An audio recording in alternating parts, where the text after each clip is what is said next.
This is Red Carpet Fly's News on the Fly, bringing you daily, unique, and interesting entertainment, celebrity, and luxury news. Before we get started, you know what to do. Like, follow, and subscribe to Red Carpet Fly, and hit that notification bell so you don't miss a single News on the Fly episode. Let's hop into these headlines. So I ran across an interesting article the other day about Idris Elba's daughter giving him the silent treatment after not landing the Beast role. Beast, Elba's newest flick, is about a recently widowed Dr. Nate Daniels and his two teenage daughters who travel to a South African game reserve managed by Martin Battles, an old family friend and a wildlife biologist. However, what begins as a journey of healing soon turns into a fearsome fight for survival when a lion, a survivor of bloodthirsty poachers, begins stalking them. The movie is currently out in theaters. Well, according to Vulture, Elba's real-life daughter, Hassan Elba, also auditioned to play the part of one of his daughters in the film, but ultimately didn't get the part. Idris shared with The Breakfast Club that she wasn't the right actress for the part. She wants to be an actress, and she auditioned, Elba explained. And it came down to chemistry in the end. My daughter, she was great, but the chemistry in the film and the relationship with my daughter, the chemistry just wasn't right for the film, weirdly enough. My daughter didn't talk to me for about 3 weeks. The film's producer, Will Packer, chimed in, Idris is right. Some of the nuances of that real-life relationship sometimes doesn't translate on screen. Packer eventually was the one who broke the news to Hassan that she didn't get the part. Despite the brief cold shoulder, the two seemed to have no hard feelings as Hassan attended the film premiere with her father.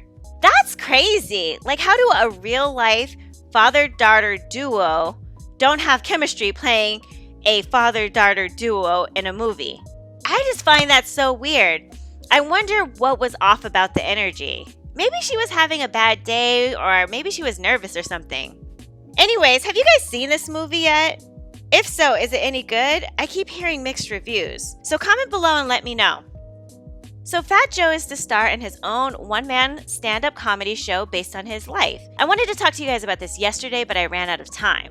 According to Complex, the 52-year-old rapper is setting his sights on a part-time career as a stand-up act with the debut of his one-man comedy show based on his life. Ticket holders will get a uniquely comedic version of his life story that takes bits and pieces from his upcoming memoir, The Book of Jose, reports The Root. The show reportedly includes anecdotes about his prison stint 10 years ago, as well as when he got kidnapped in Angola.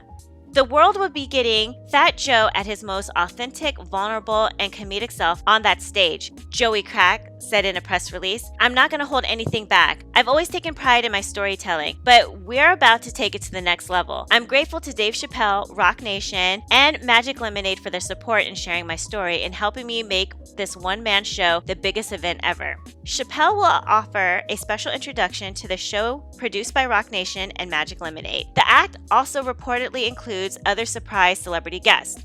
So when I first heard of this, I was like, no, not another rapper getting into the comedy game. I feel like being a rapper and being a comedian are two very different types of art, and they require two unique skill sets. But when I heard that this was a one-man show, it made a little bit more sense, and I could see Fat Joe doing this. Joe is a good storyteller. I always enjoyed all of his stories he tells about his days with the Terror Squad. He's very entertaining. And yes, I did call him Joe because he gave me a shout out on IG, so now we friends now.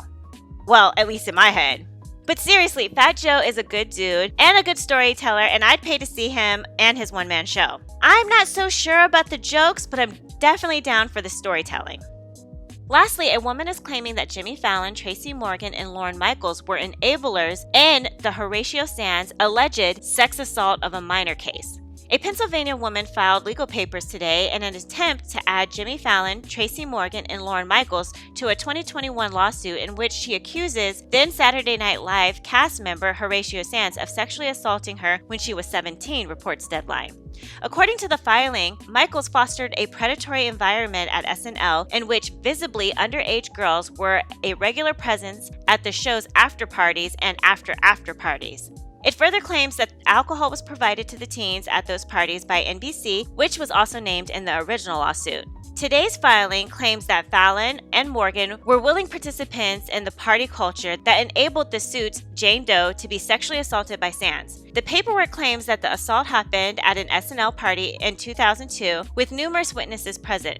After the assault, the claimant says she suffered a lifelong trauma. Sanz and his enablers lured Jane into their celebrity world and made her feel like the cool kid for drinking and partying with a bunch of famous grown-ups, said Susan Crummiller, the woman's attorney. Instead, they destroyed her life. Jane has spent the last 2 decades struggling with the repercussions of what they did to her. And now it's their turn. We look forward to holding NBC, Sanz, and everyone else who enabled this disgusting behavior accountable when the GMVA look-back window opens in March. An NBC spokesperson issued the following statement. Regardless of Jane Doe's changing narratives, NBC intends to renew its motion to dismiss. The legal move was made possible by a recent amendment to NYC's Gender-Motivated Violence Act, which allows victims of gender-based violence to file civil lawsuits against abusers and its enablers. The amended GMVA creates a 2-year look-back window for expired civil claims of gender violence, similar to New York's Child Victims Act. The woman's lawyer said her new claims will be revived when the look-back window opens on March 1st, 2023. You know, I wonder what constitutes as an enabler as defined by the law. Like, did Fallon, Morgan, and Michael encourage Sanz to take advantage of this girl, or is she stating that they were enablers because they didn't stop the predatory behavior? Or are they saying that they created the environment that was conducive to predatory behavior? It's all really confusing to me, and it will be interesting to see how Jane Doe's attorney breaks this all down. To be completely honest, I heard about the Horatio Sanz case, but I wasn't really following it too closely. I'm a big sketch comedy person. I watched SNL pretty regularly. I love Mad TV more than SNL, but Mad TV didn't stick around like SNL has. So being an avid watcher, this case piqued my interest. I wonder if under this new amended GMVA, is this going to set a precedent regarding sex offenses and harassments? For my New York listeners, have you guys heard about this? What are your thoughts about this new amendment to the Gender Motivated Violence Act? Comment below and drop some knowledge on me about this. Anyway, that's it for today, guys. If you like to receive text notifications of when I post, news on the fly episodes, or my celebrity red carpet interviews, please send a text to 917-502-4379 and say, I want to get fly text. Once subscribed, you will start receiving text messages regarding a News on the Fly episode or a celebrity interview. Also, if you have a business product, service, YouTube channel, social media account that you would like for me to promote on my channel, please email me at alexi@redcarpetfly.com to get rates on advertising. Lastly, please like, follow, subscribe, and share our YouTube channel, Red Carpet Fly, and also follow us on Instagram and Twitter at Red Carpet Fly. And until tomorrow, always stay fly.